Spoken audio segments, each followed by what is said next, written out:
Good afternoon, everybody. And once again, today we got a lot to talk about. This is your market update for Thursday, March 16th. And I have notes because otherwise I'd never be able to remember all this stuff.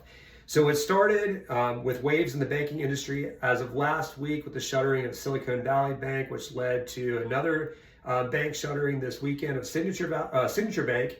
And then, spread over to the European markets with Credit Suisse, which is basically borrowing money from the Swiss National Bank to the tune of, I think, $53 billion. Then today we got news that a San Francisco-based bank, First Republic, was having some financial issues and is in talks with several of the nation's largest banks, including Chase, Wells, Bank of America, Citi, and others, basically formulating a rescue plan because they've had a massive flood of deposits outflowing out of their financial institution. So initially this morning when the stock market opened, it was down across the board. Of course, when news about the rescue plan for First Republic starts coming out, stocks have basically rallied back on the day. Currently, Dow is up 327 points, NASDAQ up 242, S&P 500 up 58.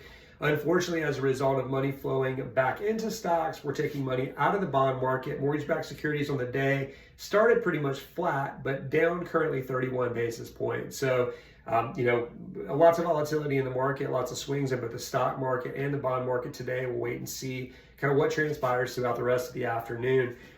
Some numbers, economic reports that were coming out today that were important. The initial jobless claims for last week, which, as I always say, explained that is people filing unemployment claims for the first time. Those numbers actually were lower than what the market was anticipating, which showed fewer people filing unemployment claims as of last week, which is good news, but not necessarily viewed that way for the bond market because you could be viewed as giving the Federal Reserve some ammunition moving forward to keep being aggressive with Fed funds rate hikes and other monetary policy tightening.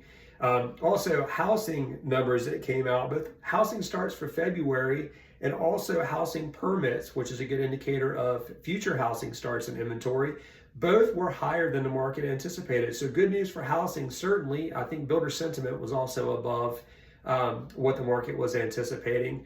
So again, lots of information coming out today. Most of what's driving the market right now is the news in the banking industry. Did want to point out the Freddie Mac published rates did come out a little while ago, and actually for the first time in several weeks showed rates actually getting better. Not by much, but we'll take any improvement. The Freddie Mac published rates for the 30-year as of this week showed almost an 1/8% decline, and rates are sitting right at 6.6% nationally. The 15-year declined about 0.05% and is sitting right at 5.9% nationally. So again, not anything significant, but we'll take it. Nonetheless, I hope you guys have a great afternoon. We'll continue to keep you updated, and I will see you tomorrow.